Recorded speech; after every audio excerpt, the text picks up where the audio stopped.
Hi friends, happy Holi. मैं आपका रंजित भैया। आज इस वीडियो में हम नीट 2024 का जेनेटिक्स का क्वेश्चन डिस्कस करेंगे। ठीक है, तो इस वीडियो में हम क्वेश्चन डिस्कस करेंगे, उसके पीछे जितना भी कॉन्सेप्ट है उसको भी डिस्कस करेंगे। और सबसे इम्पोर्टेंट बात, बहुत सिंपल वे में डिस्कस करेंगे। ठीक है, यानी कि तुम्हारा एग्जाम से पहले का अच्छा रिवीजन हो जाए। ओके, तो हमें सिंपल सिंपल कॉन्सेप्ट के साथ डिस्कशन करेंगे। तो हम पहला क्वेश्चन सॉल्व करते हैं। तो पहला क्वेश्चन में क्या है, which one of the following can be explained on the basis of Mendel's law of dominance. तो मेंडल्स लॉ ऑफ डोमिनेंस के बेसिस में ये सम से हम करेक्ट आंसर चूज करना है। Okay,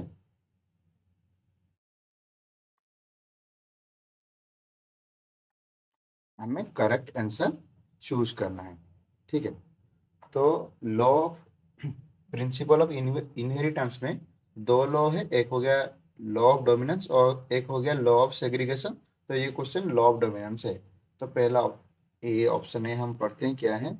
out of one pair of factor one is dominant and other is recessive. बिल्कुल सही स्टेटमेंट है। ओके, तो मेंडल्स लॉ ऑफ डोमिनेंस का स्टेटमेंट क्या था कि जो उन लोग पी प्लांट में एक्सपेरिमेंट किए थे, तो उसमें जो कैरेक्टर्स वो चूज किए थे, वो सब कैरेक्टर्स एक यूनिट, फंडामेंटल यूनिट द्वारा कंट्रोल होता था। वो फंडामेंटल यूनिट को वो फैक्टर बोलते थे। वो जो कि वो फैक्टर इनहेरिट होता था फ्रॉम जनरेशन टू जनरेशन। वो फैक्टर इनहेरिट होता था एंड वो कैरेक्टर कंट्रोल करता था। ठीक है, ओके। तो ओके, तो यहाँ पे भी देखो, मैंने एनसीईआरटी से सीधा सा लाइन लाया है। यहाँ पे भी मेंशन है, एनसीईआरटी लॉ ऑफ डोमिनेंस का पहला लाइन है, characters are controlled by discrete unit calls factor. एक यहाँ पे एक इंपॉर्टेंट टर्म है, डिस्क्रीट यूनिट। ओके, तो ये डिस्क्रीट यूनिट हम क्या समझते हैं। ओके, डिस्क्रीट यूनिट, ठीक है। तो मान लो, ठीक है, ओके, तो ये एक, ठीक है, मेंडल ने कितने कैरेक्टर चूज किया था, 7 कैरेक्टर्स चूज किया था। 7 कैरेक्टर्स चूज किया था। ठीक है, मान लो मेंडल क्या बोले थे, जो पी प्लांट में, ये तो पी प्लांट जैसा नहीं दिख रहा है बट ये इसको ही पी प्लांट मान लो। ठीक है, तो कुछ फंडामेंटल यूनिट है। मान लो ये मैंने एक यूनिट बनाया।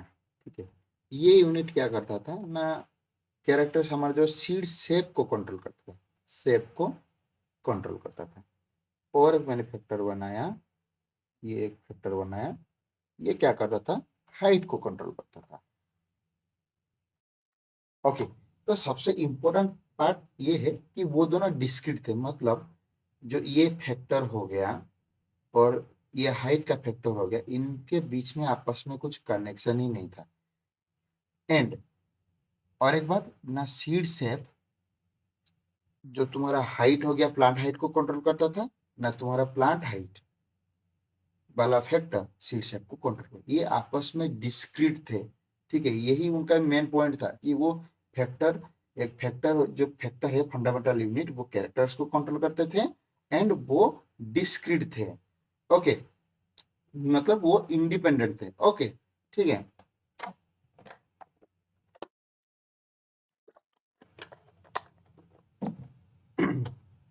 उनका सेकेंड स्टेटमेंट क्या था, फैक्टर्स occur इन पेयर्स। ओके, जो फैक्टर हो गया, मान लो हमने ये यहाँ पे हाइट का फैक्टर को पकड़ लिया। ठीक है,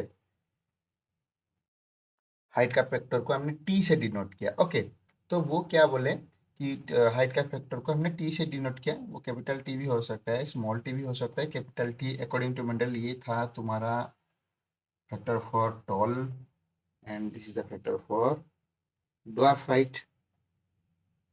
ओके, तो वो फैक्टर हमेशा पेयर में दिखता था। दैट इज कैपिटल टी हो सकता है, कैपिटल टी स्मॉल टी हो सकता है and small T small C भी हो सकता है। This is correct.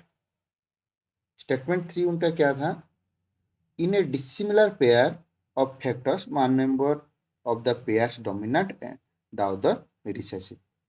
ओके, तो यहाँ पे क्या बोले वो, जो डिसिमिलर पेयर था, जो ये मतलब तुम्हारा कौन सा हो गया डिसिमिलर।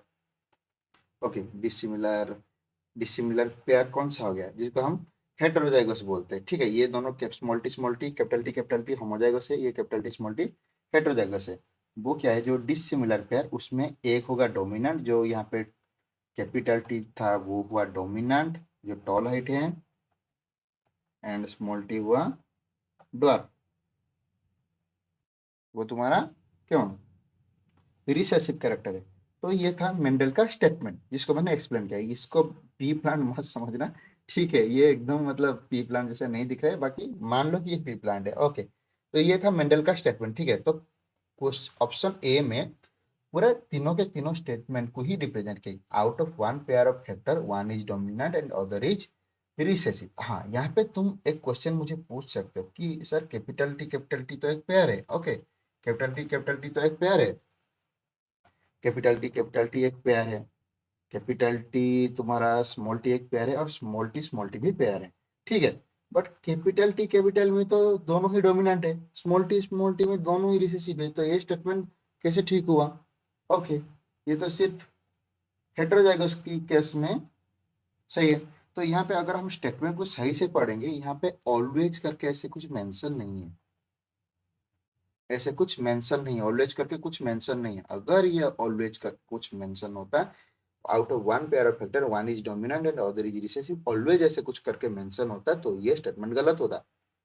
बट ये एक जनरलाइज स्टेटमेंट है, तो हमें सब चीजों को देखना पड़ेगा, ठीक है। तो ये स्टेटमेंट करेक्ट है किस केस में? हेटेरोजाइगस केस में। तो ये स्टेटमेंट हुआ करेक्ट, ये एक जनरलाइज स्टेटमेंट है। ओके,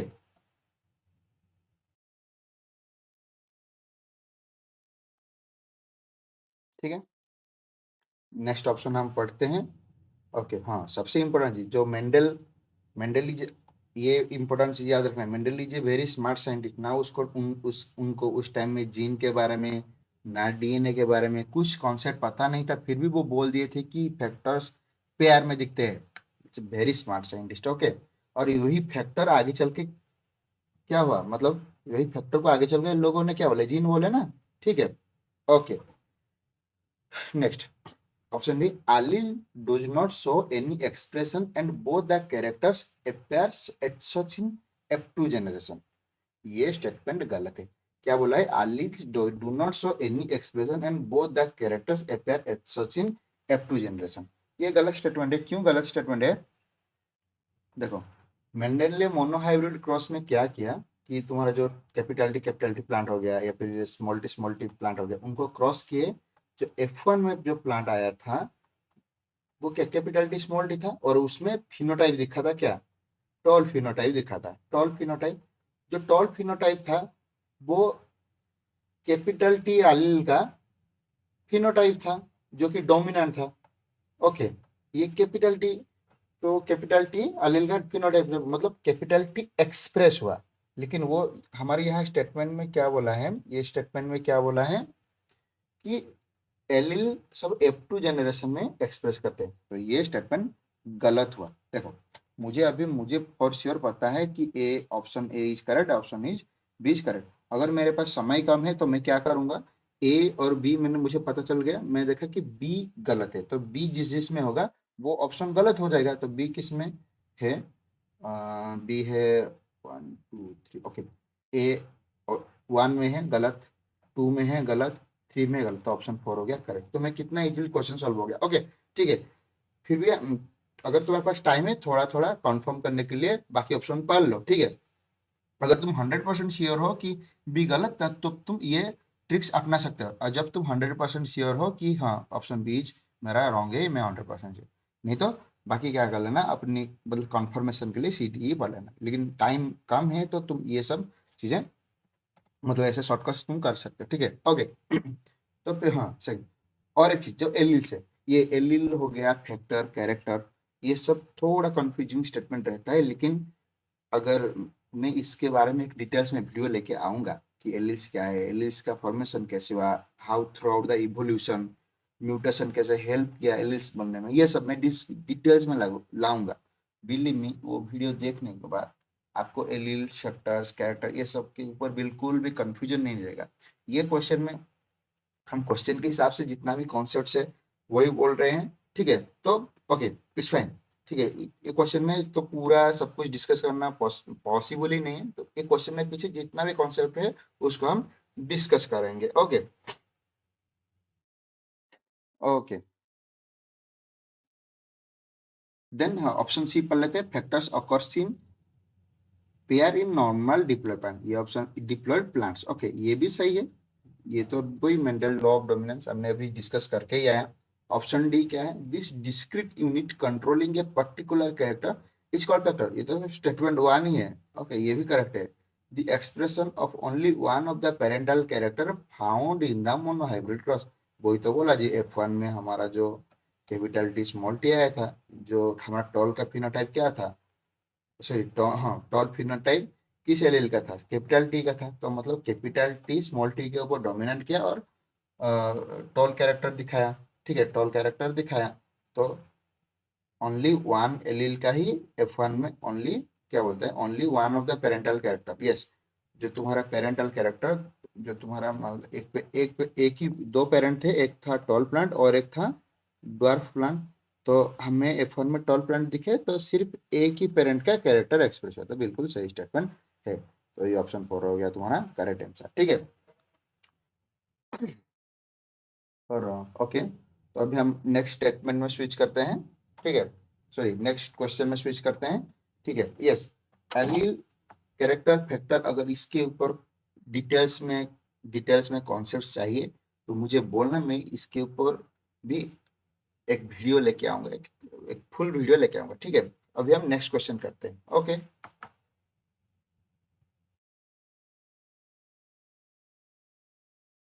ठीक है, ओके नेक्स्ट क्वेश्चन क्या है, थोड़ा पानी पी लेते हैं, गला सूख जाता है थोड़ा थोड़ा।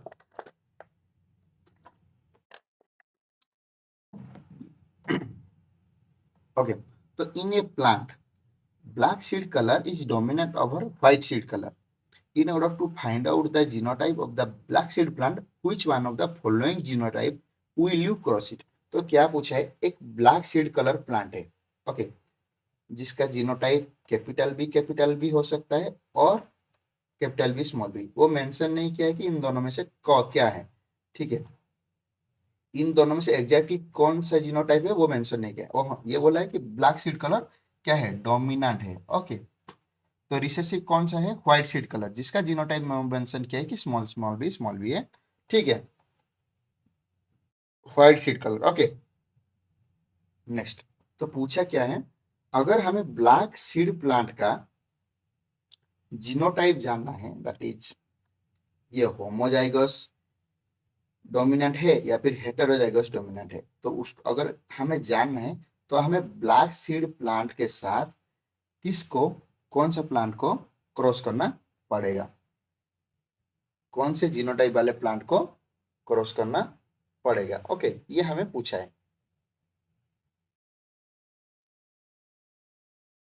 पूछा क्या है, अगर मुझे ब्लैक सीड प्लांट को ओके ब्लैक सीड प्लांट जो होगा तुम्हारा डोमिनेंट, उसका जीनोटाइप जानना है, तो कौन से जीनोटाइप वाले प्लांट के साथ उसको क्रॉस करना पड़ेगा।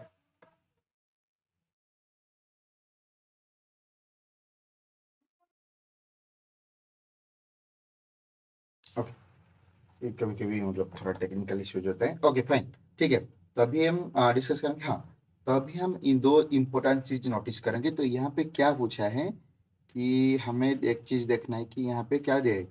पहले बात तो ये है, मोनोहाइब्रिड क्रॉस है, क्योंकि यहाँ पे एक ही कैरेक्टर है, कौन क्या कैरेक्टर है, सिंगल सीड कलर, तो ये एक मोनोहाइब्रिड क्रॉस है। सेकंड चीज, यहाँ पे डोमिनेंट और रिसेसिव का रिलेशनशिप दिया है, और पूछा क्या है, जो डोमिनेंट प्लांट है उसका जीनोटाइप क्या है। तो ठीक है, जो तब जब भी ऐसे क्वेश्चन आए तो उसका सिंपल सा आंसर होगा तुम्हारा टेस्ट क्रॉस। ठीक है, क्या होगा तुम्हारा टेस्ट क्रॉस। ओके, तो टेस्ट क्रॉस में सिंपली हम क्या करते हैं, जो टॉल प्लांट है वो होमोजाइगस टॉल है या हेटेरोजाइगस, सॉरी टॉल नहीं बोल रहा हूँ, जो डोमिनेंट डोमिनेंट कैरेक्टर है वो होमोजाइगस डोमिनेंट है या हेटेरोजाइगस डोमिनेंट है, उसको टेस्ट करते हैं। ठीक है, तो इसके लिए उसका नाम टेस्ट क्रॉस है। तो वहाँ पे क्या हो जाता है, जो तुम्हारा होमोजाइगस होता है उसको, सॉरी जो डोमिनेंट होता है उसको हम रिसेसिव प्लांट के साथ क्रॉस करते हैं। यहाँ पे तुम्हारा रिसेसिव प्लांट कौन सा है, स्मॉल बी तुम्हारा रिसेसिव प्लांट है। ठीक है, तो ऑप्शन 4 हो गया तुम्हारा करेक्ट आंसर। ओके, ऑप्शन 4 हो गया तुम्हारा करेक्ट आंसर, स्मॉल बी। ठीक है, ओके, तो अभी हम डिस्कस कर लेते हैं। तो ये तुम्हें सिंपली सॉल्व कर लेना, पूरा सिंपली सॉल्व होगा। ओके, तो ये सिर्फ टेस्ट क्रॉस का ही मतलब ये क्वेश्चन टेस्ट क्रॉस से ही था, तो ये क्वेश्चन सॉल्व हो गया। ओके, तो इसको हम फिर भी डिस्कस कर लेते हैं। ओके, और कुछ कॉन्सेप्ट तो मैंने छोड़ नहीं लिया।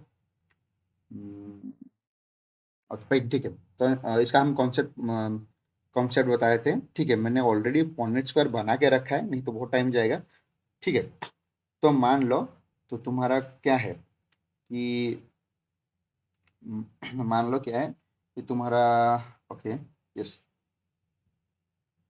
हाँ, ओके, सॉरी, जस्ट मेरा माइंड क्लिक हो गया। जो तुम्हारा जो ब्लैक सीड कलर प्लांट है वो होमोजाइगस डोमिनेंट है, मतलब उसका जीनोटाइप कैपिटल बी है। जो मान लो वो black seed colour homozygous dominant है, तो जब मैं ब्लैक सीड कलर प्लांट को रिसेसिव प्लांट के साथ क्रॉस किया, मतलब स्मॉल बी के साथ क्रॉस करूंगा, तब जब मेरा प्रोजेनी आएगा, सबके सबका जीनोटाइप क्या होगा? कैपिटल बी स्मॉल बी होगा, फॉर श्योर। मैंने यहाँ पे पॉइंट स्क्वायर बना के रखा है, देख लो। तो सबका फिनोटाइप क्या होगा? ब्लैक होगा। और सबका जीनोटाइप क्या होगा? कैपिटल बी स्मॉल बी होगा। ओके,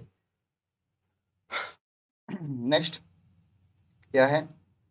अगर मान लो मेरा जो ब्लैक सीड कलर है वो हेटेरोजाइगस डोमिनेंट है, मतलब उसका genotype capital B small B है, और उसको मैंने रिसेसिव प्लांट के साथ क्रॉस किया, तो मेरा दो टाइप का जीनोटाइप दिखेगा। एक दिखेगा स्मॉल बी और कैपिटल बी। ठीक है, तो स्मॉल बी मतलब मेरा ब्लैक सीड कलर भी दिखेगा प्रोजेनी में, और व्हाइट सीड भी दिखेगा, और दोनों का रेशियो क्या होगा? 1:1 होगा। ब्लैक इस्ट व्हाइट फिनोटाइप का रेशियो होगा 1:8, और जीनोटाइप का रेशियो होगा क्या? जीनोटाइप का रेशियो भी होगा 1:1। तो मोनोहाइब्रिड टेस्ट क्रॉस में, ये मोनोहाइब्रिड क्रॉस ही था, तो मोनोहाइब्रिड टेस्ट क्रॉस में क्या होता है? तुम्हारा जीनोटाइप और फिनोटाइप का रेशियो सेम होता है, जिसका रेशियो होता है 1:1। और हम स्पेसिफिकली टेस्ट क्रॉस किसको बोलते हैं? जब तुम्हारा हेटेरोजाइगस, ओके, हेटेरोजाइगस मतलब तुम्हारा F1 वाला हेटेरोजाइगस तो रिसेसिव के साथ क्रॉस करते हैं, इसको स्पेसिफिकली हम टेस्ट क्रॉस बोलते हैं। ओके, और जब F1 any of the parent के साथ क्रॉस करेगा, मतलब एनी ऑफ द पेरेंट मतलब कैपिटल टी भी हो सकता है, या फिर स्मॉल बी भी हो सकता है। ठीक है, तो तुम्हारा F1 क्या था? कैपिटल टी स्मॉल टी था F1। तो इन दोनों में से कोई एक प्लांट के साथ क्रॉस करेगा, तो इसको हम क्या बोलते हैं? बैक क्रॉस बोलते हैं। जब वो तुम्हारा हेटेरोजाइगस क्या होगा? सिर्फ रिसेसिव के साथ क्रॉस करेगा, इसको हम क्या बोलते हैं? टेस्ट क्रॉस है। तो ये सब बहुत सारे कॉन्सेप्ट्स है, इसको हम डिटेल्स में लेके आएंगे। ओके, बाद में डिटेल्स में लेके आएंगे। तो ठीक है, फिलहाल ये क्वेश्चन के लिए इतना कॉन्सेप्ट, ये ये क्वेश्चन के लिए इतने सारे कॉन्सेप्ट था। ठीक है, तो अभी हम नेक्स्ट क्वेश्चन में जाते हैं। ठीक है, तो यहाँ पे तुम्हारा कौन सा option 4 is the correct answer. ठीक है, okay, next question.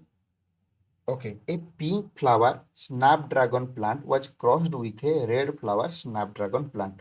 What type of phenotype or is or are expected in the progeny? तो क्या बोला है? एक पिंक फ्लावर स्नैपड्रैगन प्लांट है, वो रेड फ्लावर स्नैपड्रैगन प्लांट के साथ क्रॉस हुआ है, तो जो प्रोजेनी आएगा तो उनका एक्सपेक्टेड फिनोटाइप क्या हो सकता है?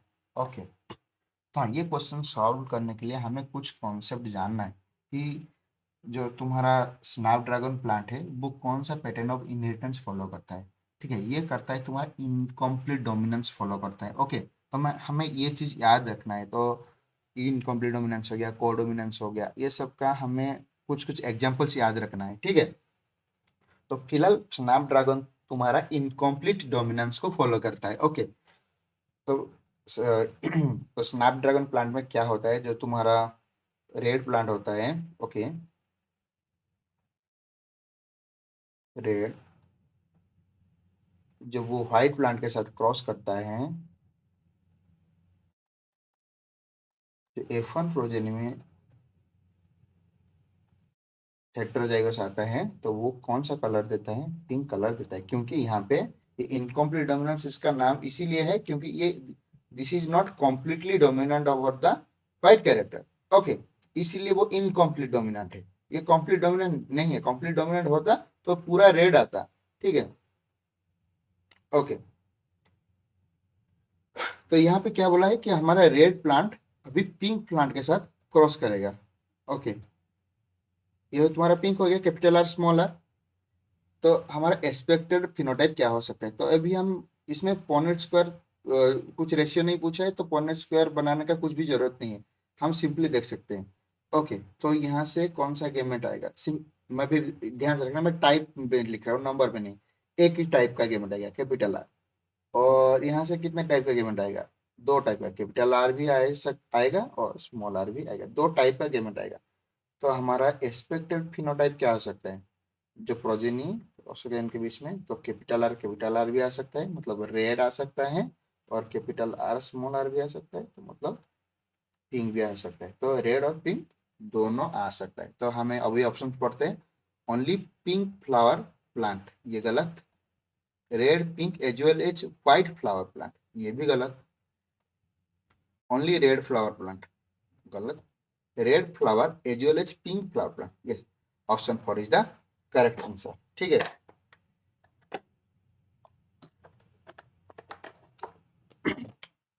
ये था तुम्हारा इनकम्प्लीट डोमिनेंस। इनकम्प्लीट डोमिनेंस को इनकम्प्लीट डोमिनेंस इसीलिए बोलते हैं क्योंकि वो कम्प्लीटली डोमिनेंट नहीं है, वो इनकम्प्लीट है। बहुत सिंपल है, अगर तुम टर्म को एनालिसिस करोगे तो बहुत सिंपल होता है कि इनकम्प्लीट मतलब ये कम्प्लीटली डोमिनेंट नहीं है। ओके, नेक्स्ट नेक्स्ट क्वेश्चन में, और नेक्स्ट क्वेश्चन से जानने से पहले मैं तुम्हें कुछ एग्जांपल्स बता देता हूँ, याद रखना। जो तुम्हारा इनकम्प्लीट डोमिनेंस है उसमें कुछ एग्जांपल्स बता देता हूँ, इंपॉर्टेंट एग्जांपल्स हैं। जो तुम्हारा ये हो गया, स्नैपड्रैगन प्लांट का flower colour pink colour is due to incomplete dominance. और तुम्हारा फोरो क्लॉक प्लांट का भी फ्लावर फ्लावर वो भी इनकम्प्लीट डोमिनेंस को फॉलो करता है। जो तुम्हारा blue colour of the Andalusian fowl, blue colour, वो भी ड्यू टू इनकम्प्लीट डोमिनेंस। जो black chicken white chicken cross करके ब्लू चिकन देता है, उनका जो फीदर कलर है वो भी ड्यू टू इनकम्प्लीट डोमिनेंस। ये हो गया रॉन कलर, यहाँ पे मैंने बीच में क्यों बनाया, ओके फाइन। ये जो रॉन कलर है ये भी due to incomplete dominance. Roan colour of the shorthorn cattle, shorthorn cattle का रॉन कलर, वो भी ड्यू टू इनकम्प्लीट डोमिनेंस है। जब वो रेड एंड व्हाइट क्रॉस करते हैं तो रॉन कलर आता है। ठीक है, और इम्पोर्टेंट चीज, इम्पोर्टेंट थिंग, जो मैंने जो इनकम्प्लीट डोमिनेंस में जो जीनोटाइप रेशियो होता है वो भी होता है 1:1, और फिनोटाइप का रेशियो भी होता है 1:, सॉरी 1:2:1, 1:1 बोल दिया मैंने, 1:2:1। जीनोटाइप इक्वल टू फिनोटाइप, ये एक इम्पोर्टेंट इम्पोर्टेंट टर्म है, ये याद रखना है हमें, 1:2:1। ओके, ओके, तो यहाँ ये सब का जो 1:2:1 में, ये सब मैं डिटेल्स में बता दूंगा जब मैं कॉन्सेप्ट मतलब वीडियोज लेके आऊंगा, ये सब के वीडियो लेक्चर्स लेके आऊंगा, तब मैं बता दूंगा ये सब के, ये कैसे आया 1:2:1, और इस सबको सिंपली कैसे याद रखना है। ओके, ये सब मैं डिटेल्स में बता दूंगा। तो अभी हम फिलहाल नेक्स्ट क्वेश्चन पे चलते हैं। ओके, नेक्स्ट, तो ये तो मैच द कलम है, कॉलम मैच करते हैं। ओके, इसको थोड़ा मैं बोल्ड कर लेता हूँ पहले।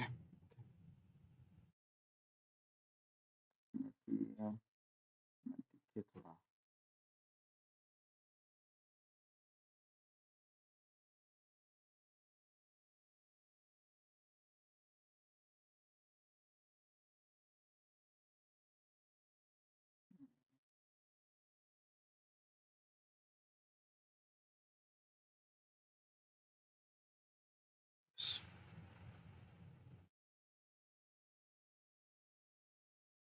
साइज थोड़ा बड़ा लेते, दिख नहीं रहा होगा इसलिए मैंने थोड़ा, 25।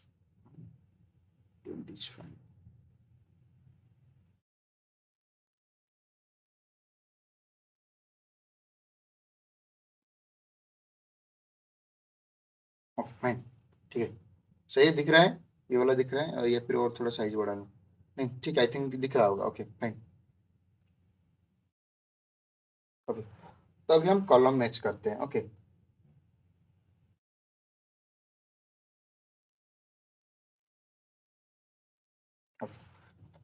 तो पहला लिस्ट वन और लिस्ट टू है, तो two or more alternative form of gene. Okay, मैं पेन ले लेता, पेन भूल गया।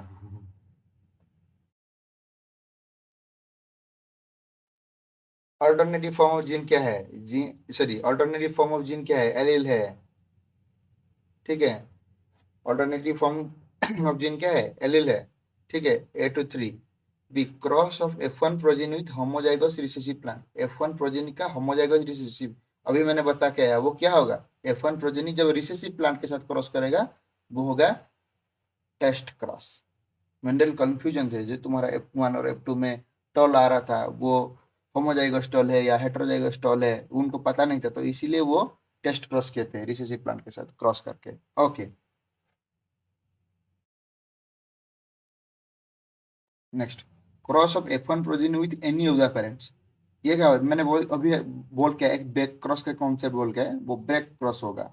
ठीक है, F1 प्रोजीन का any of the parents. Okay, तो फिर भी मैं फिर से बता देता हूँ, जो तुम्हारा पेरेंटल प्लांट हो गया, कैपिटल टी क्रॉस होगा स्मॉल डी, ये हो गया तुम्हारा पेरेंटल जनरेशन।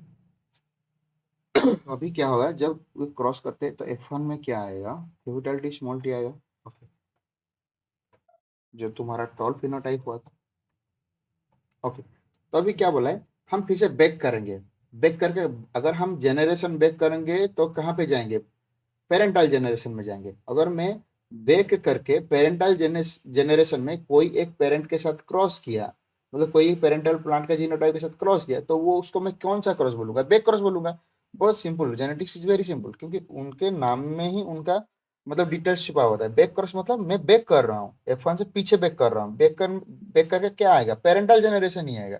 तो वही स्टेटमेंट बोला है, cross of F1 progeny with any of the parents. Okay, तो अगर मैं कैपिटल टी उनका any of the parent, either ये हो सकता है मैं कैपिटल टी के साथ क्रॉस क्रॉस कर सकता हूँ, या फिर मैं किसके साथ?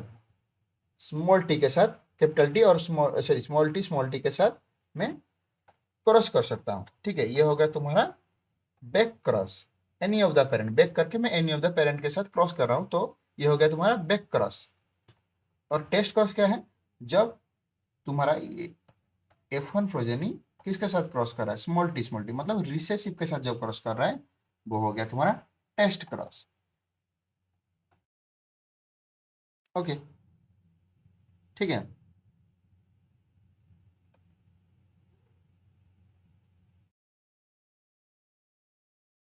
ओके, ये हो गया। तो अभी तो इतना मैंने कॉलम मैच कर लिया है, तो आंसर आ भी जाना चाहिए।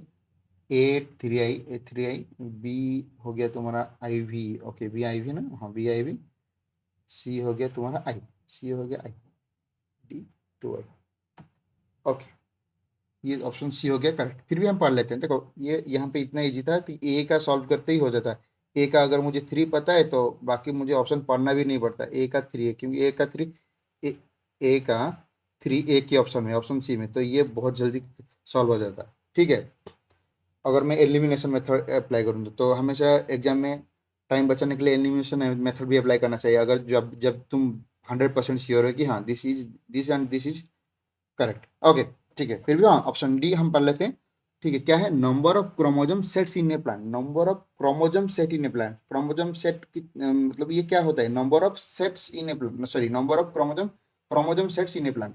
इसको हम कौन सा कॉन्सेप्ट बोलते हैं? प्लॉइडी का कॉन्सेप्ट बोलते हैं। तो प्लॉइडी में क्या होता है एक्चुअली? ओके, मैं प्लॉइडी का कॉन्सेप्ट थोड़ा बोल देता हूँ। ठीक है, क्रोमोजोम सेट्स, कितने क्रोमोजोम सेट्स हैं, उसको हम क्या बोलते हैं? प्लॉइडी बोलते हैं। ठीक है, मान लो ह्यूमन क्या है? ह्यूमन है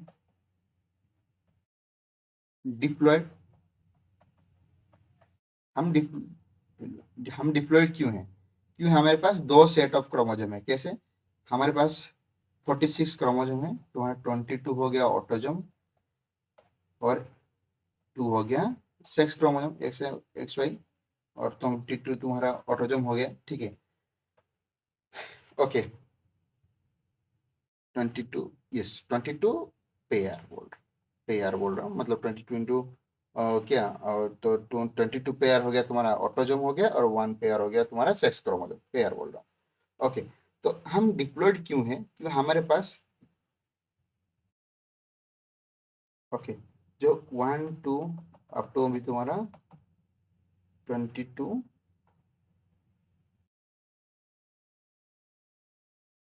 एंड तुम्हारा यहाँ पे और सेक्स क्रोमोजोम हो गया। ठीक है, हमारे पास एक नंबर का क्रोमोजोम 2 है, एक है फादर से, एक है मदर से, कोई भी एक नॉर्मल इंडिविजुअल, 2 नंबर का क्रोमोजोम 2 है। ऐसे करके जितना भी क्रोमोजोम है सबका डबल डबल, ठीक है, सब डबल डबल है। 22 नंबर का क्रोमोजोम डबल है। सेक्स क्रोमोजोम भी डबल है, वो एक्स एक्स भी हो सकता है या फिर एक्स वाई भी हो सकता है, वो भी डबल है।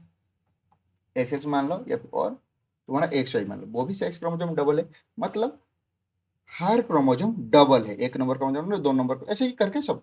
तो ये तो हमारे पास तो कितना सेट हुआ, ये एक सेट हो गया, ये एक सेट हो गया, 2 सेट हो गया। ओके, तो सिंपली अगर याद रखना है तो तुम क्या बोलना कि अगर हर क्रोमोसोम हमारा डबल डबल है तो इसीलिए हम डिप्लॉयड। तो अगर मान लो वो किसी के पास एक कोई एक टाइप का क्रोमोसोम 3 होगा, मान लो 5th नंबर का क्रोमोसोम 3 होगा, फिफ्थ फिफ्थ फिफ्थ, तो उस प्लांट को हम क्या बोलेंगे, ट्रिप्लॉइड ही बोलेंगे, क्योंकि उसमें उसका एक टाइप का क्रोमोसोम 3 है, नंबर में 3 है, तो 5th क्रोमोसोम उसका 3 है। ठीक है, मतलब जितना खाली 5th नहीं होने से होगा, मतलब जितना भी क्रोमोसोम है वो ट्रिपल में होगा, तो वो होगा triploid. I think you I hope you understand. नहीं तो मैं इसके ऊपर भी एक वीडियो लेके आऊंगा, अभी मैं सिंपल में बता रहा हूँ। जैसे कि तुम्हारा टमाटो बोल रहा हूँ, तुम्हारा सीडलेस बनाना वो ट्रिप्लॉइड है, वो एक एग्जाम्पल है, सीडलेस बनाना वो ट्रिप्लॉइड है। ठीक है, आई थिंक उसमें कितना 33 क्रोमोजोम होता है शायद, और एक सेट में कितना होगा, अगर टोटल नंबर ऑफ क्रोमोजोम 33 है तो एक सेट में कितना होगा, 11 होगा। मतलब जो भी 1 अप टू 11 होगा, सब कितने होंगे, डब मतलब ट्रिपल ट्रिपल में होंगे। ठीक है, सब सब क्रोमोजोम ट्रिपल ट्रिपल में होंगे। ये हो गया तुम्हारा, वही क्वेश्चन ऑप्शन में बोला था कि number of chromosome set in A plant, ये हम क्या बोलते हैं, इसको प्लॉइड बोलते हैं। तुम्हारा ऑप्शन सी हो गया तुम्हारा करेक्ट। ठीक है, तो ठीक है, जब हम लेक्चर्स लेके आएंगे इसको और भी डिटेल से ये सबको डिस्कस करेंगे। प्लॉइड हो गया तुम्हारा, जितने सारे Mendelian cross, non Mendelian cross. ठीक है, ओके, नेक्स्ट क्वेश्चन को हम स्विच करते हैं। ओके, अभी हम नेक्स्ट क्वेश्चन सॉल्व करते हैं। तो ये क्या है, ये भी लिस्ट 1 लिस्ट में कॉलम मैच करना है। ठीक है, तो हम पढ़ते हैं और सॉल्व करते हैं। ठीक है, ओके, पहले क्या है, डाउन सिंड्रोम। लिस्ट 1 में डाउन सिंड्रोम है, तो डाउन सिंड्रोम क्या है, ये हमारा, और ये नंबर ऑफ, तो ये डाउन सिंड्रोम क्या है, 21st क्रोमोजोम के साथ ये हमारे रिलेटेड है। ये क्या है, 21 ट्राइसोमी।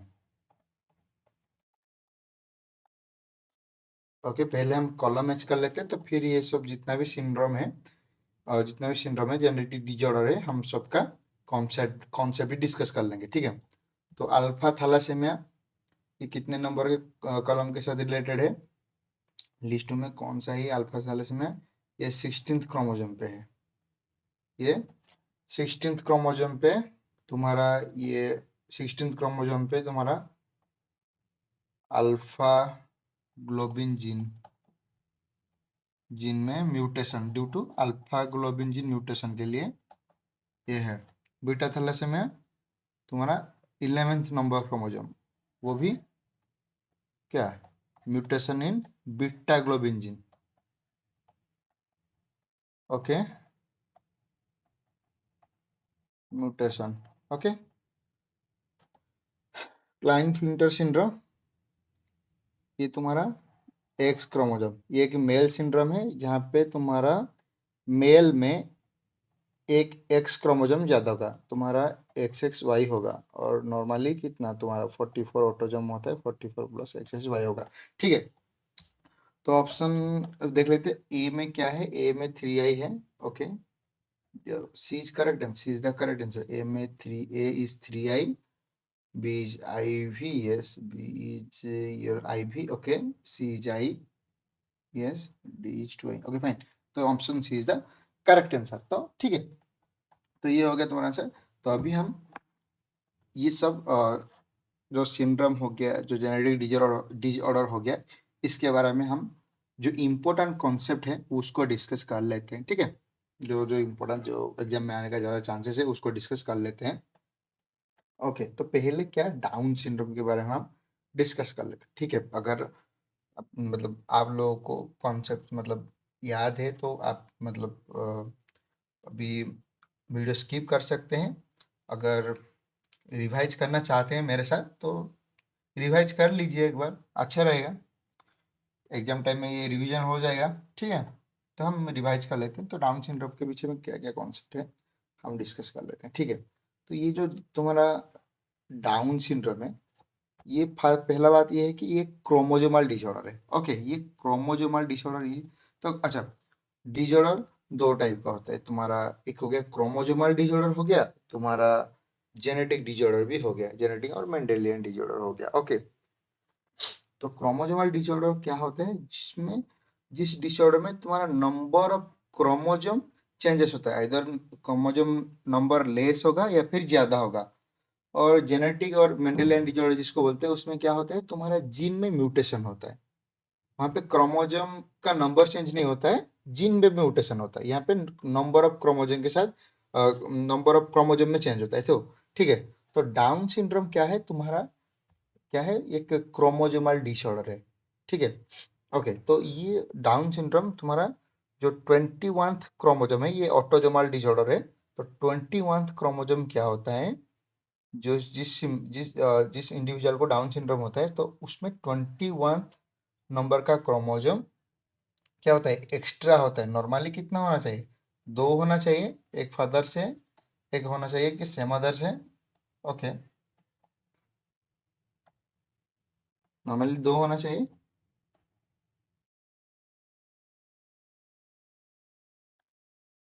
एक फादर से होना चाहिए, एक होना चाहिए मदर से। लेकिन यहाँ पे कितना होगा, तीन होगा। ठीक है, यहाँ पे कितना होगा, तीन 21 क्रोमोजोम होगा। ओके, नॉर्मल टू होना चाहिए, ये ऑटोसोमल डिसऑर्डर है। ठीक है, तो इसके वजह से जो ज्यादा क्रोमोजोम हो गया, इससे क्या होता है, प्रोटीन ओवर प्रोडक्शन होता है। जो प्रोटीन हो गया वो ओवर प्रोडक्शन होता है। इसके वजह से क्या होता है, तुम्हारा जो मेंटल ग्रोथ में प्रॉब्लम आता है, फेशियल एबनॉर्मलिटी जाता है, बहुत सारे प्रॉब्लम इसके वजह से होता है, क्योंकि यहाँ पे प्रोटीन ओवर प्रोडक्शन होता है। क्योंकि यहाँ पे जो तुम्हारा नॉर्मल मतलब जीन है, उसका नंबर भी तो बढ़ गया। क्यों, 21 क्रोमोजोम तुम्हारा तीन है, इसको हम क्या बोलते हैं, 21 ट्राइसोमी भी बोलते हैं। ओके, ट्राइसोमी 21 भी बोलते हैं। हाँ, और ये 21 क्रोमोजोम एक्स्ट्रा क्यों होता है, it is due to non disjunction. जब तुम्हारा मेयोसिस होता है, ये बेसिकली एग में, ठीक है, एग में जो मेयोसिस होता है oogenesis के टाइम, ये बेसिकली oogenesis के टाइम में प्रॉब्लम होता है। oogenesis टाइम जो तुम्हारा मेयोसिस वन है, उस टाइम क्या होगा, मेयोसिस वन के टाइम नॉन डिसजंक्शन होता है। देखो यहाँ पे मैंने बना लिया, ये मैंने फिगर आपके लिए बना लिया है ऑलरेडी। ओके, तो नॉर्मली हमारा क्रोमोजोम कितना होता है, 1 to 23 तुम्हारा, सॉरी 1 to 22 हो गया ऑटोजोम, और एक सेट हो गया तुम्हारा कौन सा, सेक्स क्रोमोजोम। यहाँ पे मैंने बना कर रखा है एक्स एक्स, ये है तुम्हारा सेक्स क्रोमोजोम। ओके, यहाँ पे तुम्हारा सेक्स क्रोमोजोम हो गया।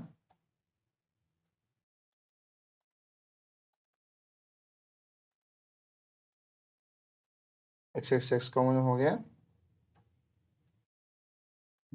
ओके,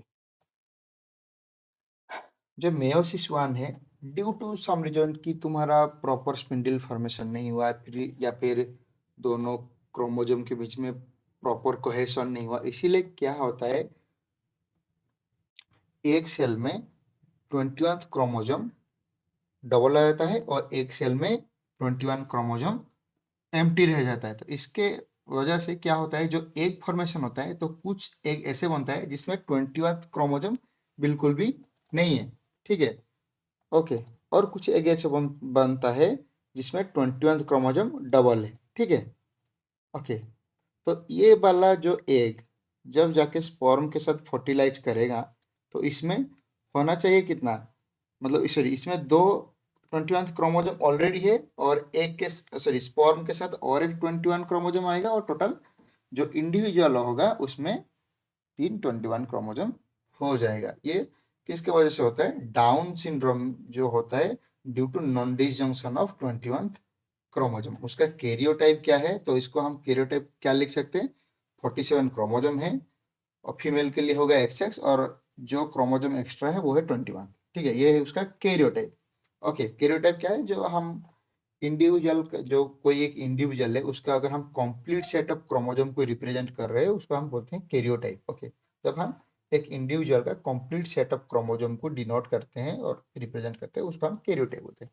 जो मेल होगा उसमें भी 47 क्रोमोजोम होगा, और XY फॉर मेल, एंड कौन सा प्लस 21 मीन्स इसमें 21 नंबर क्रोमोजोम एक्स्ट्रा है। ओके, और ये याद रखना, ये मेजरली oogenesis का मेयोसिस 1 के टाइम जो नॉन डिसजंक्शन होता है उसके लेके होता है। तो उसके जो मतलब सिम्टम्स वगैरह है, मतलब राउंड फेस, ये सब ने मैंने लिख लिया, ये सब थोड़ा पढ़ लेना, रिवीजन हो जाएगा।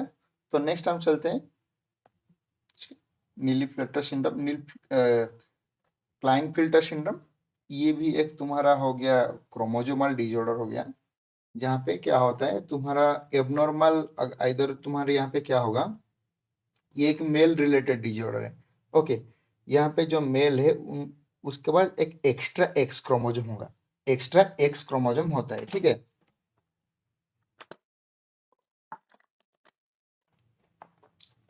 तो एक्स्ट्रा एक एक्स्ट्रा एक्स क्रोमोजोम होने से क्या होता है, वो मेल फेमिनाइज्ड मेल हो जाता है। ठीक है, और वो स्टेराइल मेल भी होता है, उनमें एनलार्ज ब्रेस्ट हो जाता है, जिसको हम गायनेकोमास्टिया भी बोलते हैं, गायनेकोमास्टिया बोलते हैं। ठीक है, तो ये कैसे होता कैसे है? ठीक है, अगर तुम्हारा एग नॉर्मल है 23+X, ये है तुम्हारा एग, ये एक नॉर्मल एग है, नॉर्मल एग।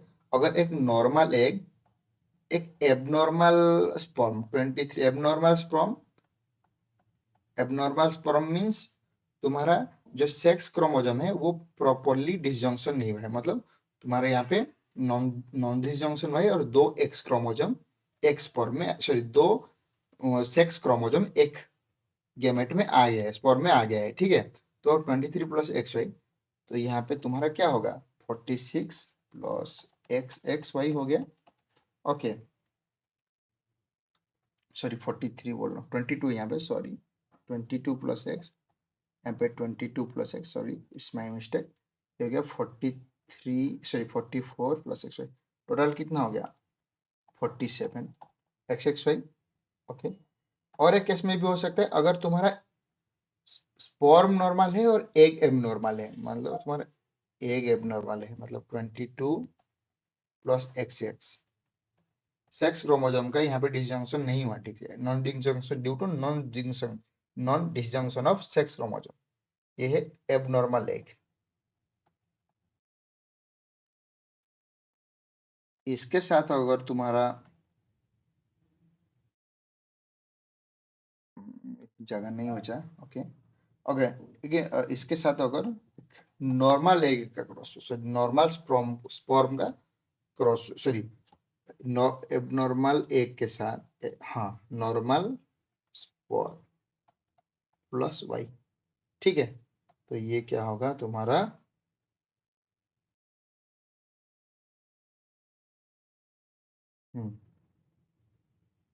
44+XXY, ये भी होगा तुम्हारा नील फिल्ट्रेशन।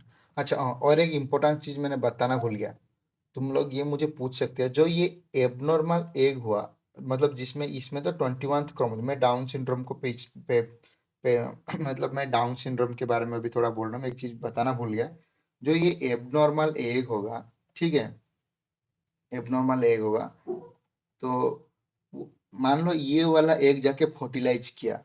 ओके, ठीक है, ये वाला एग जिसमें 21 क्रोमोसोम नहीं है, ये जाके फर्टिलाइज किया, तो उस केस में क्या होगा कि वो जो एम्ब्रियो बनेगा वो फेट, मतलब वो एम्ब्रियो, मतलब तुम्हारा जो फेटस होगा वो डेड हो जाएगा, मतलब जो भी एम्ब्रियो होगा एम्ब्रियो स्टेज में डेड हो सकता है, या फिर भी अगर तुम्हारा क्या हुआ कि भी अगर भी फिटस बना वो उसका डेथ हो जाएगा, अगर ये 21 क्रोमोसोम तुम्हारा नहीं है।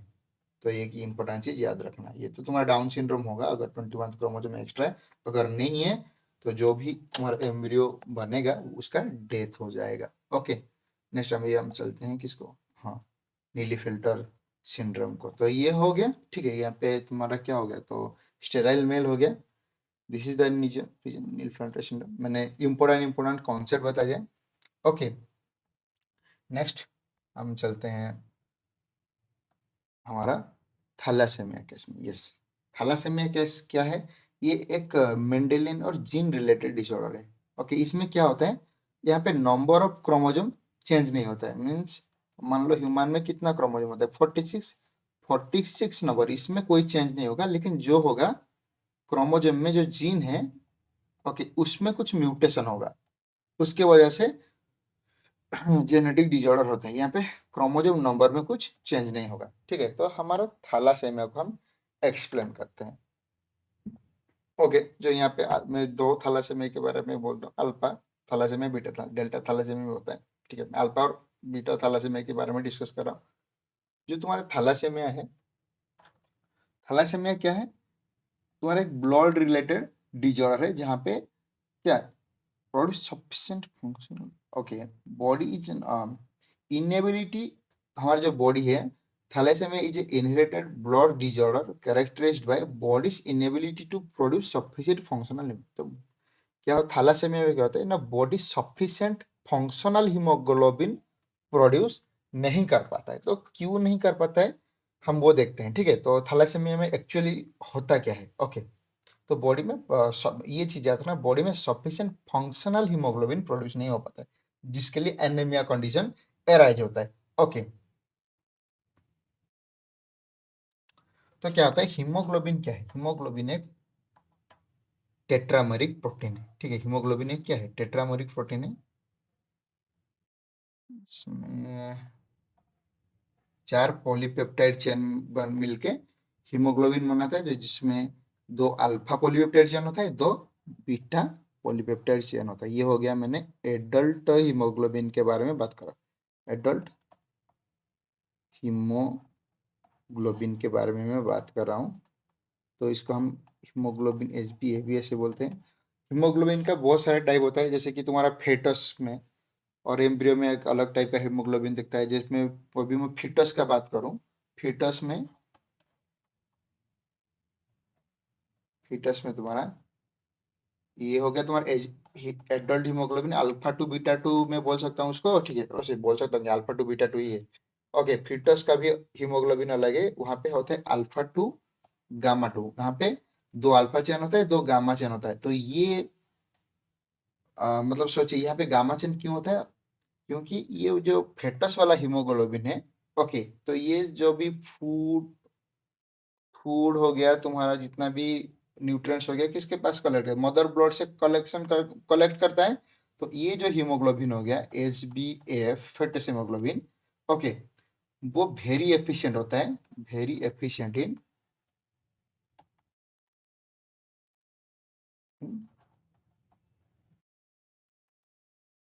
O2 trafficking. ट्रैफिकिंग मतलब वो O2 बहुत फास्ट कैरी करता है, बहुत एफिशिएंट है, वेरी एफिशिएंट है। ओके, बहुत एफिशिएंट ऑक्सीजन, क्योंकि उसको मैटरनल ब्लड से कलेक्ट करना पड़ेगा ना, ठीक है। ओके, तो इसीलिए बहुत एफिशिएंट है हीमोग्लोबिन ऑक्सीजन कैरी करने के लिए। ये जो ट्रैफिकिंग नहीं तो कैरिंग बोल सकते हो तुम, ऑक्सीजन कलेक्टिंग कलेक्टिंग बोलते हो, ऑक्सीजन ट्रांसपोर्ट भी बोल सकते हो। बहुत एफिशिएंट है फिटस वाला हीमोग्लोबिन, ऑक्सीजन को एफिशिएंटली, ठीक है। तो अभी मैं किसके बारे में बात कर रहा हूँ, ओके, हीमोग्लोबिन हमारा एडल्ट हीमोग्लोबिन के बारे में बात कर रहा हूँ, जो अल्फा टू बीटा टू है उसके बारे में बात कर रहा हूँ मैं।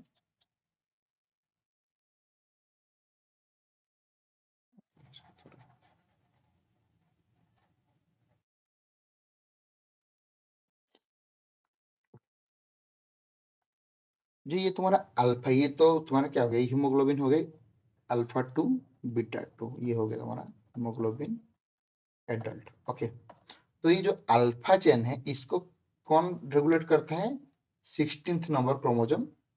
ये अल्फा चेन फॉर्म, ये 16th नंबर क्रोमोसोम में 2 जीन है। कि कितना नंबर क्रोमोसोम, थोड़ा बड़ा बना लेते हैं, बहुत छोटा हो गया।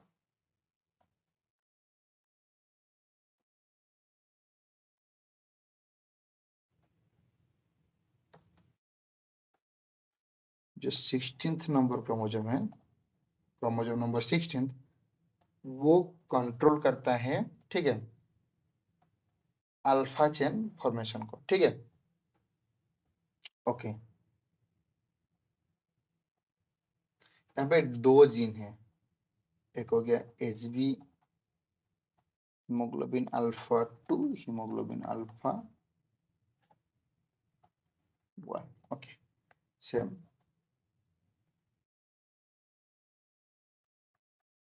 HbA1 HbA2, टोटल कितने एलील हो गए? 4 एलील हो गया, मिला के मैं नंबर में बोल रहा हूँ, 4 एलील हो गया, ठीक है, 2 जीन हो गया तुम्हारा। तो इसको हम A2 को डिनोट करते हैं इस अल्फा 2, और इसको अल्फा 1 में भी डिनोट कर सकते हैं, ओके। तो अगर इसमें म्यूटेशन आया, जो अल्फा 2 अल्फा 1, या फिर तुम बोलते हो ये जीन जो HbA2 HbA1, इसमें मेजरली डिलीशन म्यूटेशन आया, मतलब ये जीन डिलीटेड है, ओके, और म्यूटेटेड है, तो क्या होगा, जो तुम्हारा हीमोग्लोबिन बनेगा तो उसमें अल्फा, जो अल्फा पेप्टाइड चेन है वो डिफेक्टिव बनेगा, ओके, वो डिफेक्टिव बनेगा। तो जो भी तुम्हारा बीटा सही से बन रहा है, बट जो अल्फा बनेगा वो डिफेक्टिव बनेगा, ठीक है, ओके। तो ये तुम्हारा होगा क्या, अल्फा थैलासेमिया, अल्फा थैलासेमिया होगा ये तुम्हारा, ओके। तो यहाँ पे एक एलील डिलीट हो सकता है, 2 एलील डिलीट हो सकता है, 3 एलील डिलीट हो सकता है। जब तुम्हारा 4 एलील डिलीट हो जाएगा, वहां पे तुम्हारा एक कंडीशन आता है, जहाँ पे चारों के चार बीटा, मतलब बीटा चेन ही दिखता है, वो सीवियर कंडीशन है, ठीक है। उस कंडीशन में, या फिर जो हमारा तुम्हारा सीवियर थैलेसेमिया होगा, उस कंडीशन में तुम्हारा जो आफ्टर बर्थ बेबी डेथ हो सकता है, नहीं तो तुम्हारा एम्ब्रियोनिक स्टेज में भी डेथ हो सकता है, अगर सीवियर थैलेसेमिया है, अल्फा थैलेसेमिया है तो, ठीक है, ओके। नहीं तो आने में ये सब तो नॉर्मल कंडीशन है, लेकिन अगर मेजर अल्फा थैलेसेमिया है, तो तुम्हारे ये कंडीशन में क्या हो सकता है, डेथ भी हो सकता है फोर्टिस का, मैक्सिमम केस में डेथ हो जाता है। तो अगर फीटस केस में वो क्या होगा, ओके, गामा फोर होगा, फीटस केस में वो क्या होगा, गामा फोर होगा, क्योंकि फीटस केस में क्या बीटा तो नहीं होता है, गामा फोर होता है, ओके, फाइन। ये हो गया, तो ये सब तो इतना, मतलब ये सब तो ये बहुत डिटेल्स हो जाएगी, ये सब तो आएगा नहीं, तो मेजरली हमारा जो हमारा क्वेश्चन में आएगा यहाँ से आ सकता है। तो ये तो और भी कॉन्सेप्ट तो बहुत सारा है, लेकिन हम तो सब बता नहीं सकते, क्योंकि सब इम्पोर्टेंट, मतलब नीट के लिए सब कुछ तो जानना जरूरी नहीं है, ठीक है, बहुत सारा कॉन्सेप्ट है, ओके। तो ये इतना इम्पोर्टेंट नहीं है, ओके। तो जो इम्पोर्टेंट है ये है कि जो तुम्हारा अल्फा जीन है उसमें डिफेक्ट आता है और म्यूटेशन होता है, तो अल्फा थैलेसीमिया होता है, क्योंकि तुम्हारा डिफेक्टिव अल्फा जीन फॉर्मेशन होता है, ओके। नेक्स्ट, अगर मान लो जो 11th क्रोमोजोम है, 11th क्रोमोजोम में होता है तुम्हारा, एक आता है फादर पैटर्नल, एक होता है, यहाँ भी दे देते हैं पैटर्नल। 11th क्रोमोजोम जहाँ पे बीटा जीन को रेगुलेट करने के लिए जीन है, ओके, अगर उसमें कुछ म्यूटेशन हुआ तो डिफेक्टिव बीटा चेन प्रोडक्शन होगा, जो करेगा तुम्हारा बीटा थैलेसीमिया, ओके। क्या करेगा, defective beta polypeptide chain formation होगा, जो भी तुम्हारा करेगा, क्या अल्फा तो सही बना, लेकिन डिफेक्टिव बीटा पॉलीपेप्टाइड चेन बना, जो तुम्हारा करेगा beta thalassaemia, okay, beta thalassaemia करते हैं, ओके। ये हो गया तुम्हारा थैलेसीमिया का concept, okay,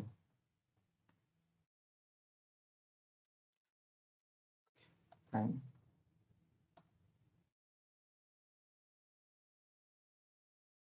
okay. These are the some concept, यहाँ पे मैंने भी इम्पोर्टेंट पॉइंट सब लिख के रखा है, तुम चाहे तो यहाँ से नोट भी कर सकते हो, ओके, ठीक है, यहाँ से चाहे तो नोट भी कर सकते हो, कर लेना, नोट्स कर लेना यहाँ पे, ओके, ठीक है। तो हाँ, ये तो मैंने एग्जाम के लिए इम्पोर्टेंट इम्पोर्टेंट पॉइंट्स बता दिया, बट इसके बारे में और भी सारा कॉन्सेप्ट है, ये क्वेश्चन सॉल्विंग क्लास था, इसीलिए मैं पूरा पूरा डिटेल्स में नहीं बता पाया, इसमें इसमें और भी कॉन्सेप्ट्स है, और भी ये मैंने मेजर मेजर कॉन्सेप्ट्स बताया। अभी मैं इसके ऊपर जब डिटेल्स वीडियो में लेके आऊंगा, क्लासेस लेके आऊंगा, तब मैं और भी डिटेल्स में ये सबको समझाऊंगा, ठीक है। तो ओके, अभी हम बाय मतलब रखते हैं, टाटा बाय बाय, मजे करो, मजे नहीं करो, पढ़ाई करो, पढ़ाई करो, अच्छे से पढ़ाई करो एग्जाम में, ठीक है। Okay, all the best for the exam, ठीक है। अभी मैं बहुत जल्दी 23 का 25 का क्वेश्चन भी लेके आने वाला हूँ, उसको भी सॉल्व करेंगे, उसको कॉन्सेप्ट सॉल्व करेंगे। हाँ, मेरा पर्पज ये है कि जो एग्जाम के टाइम में तुम्हारा रिवीजन हो जाए, खाली हम क्वेश्चन सॉल्व नहीं करेंगे, क्वेश्चन के पीछे जो भी कॉन्सेप्ट है उसको सॉल्व करेंगे, तो तुम्हारा एक अच्छा रिवीजन हो जाएगा। ओके, ठीक है, चलो, बाय बाय।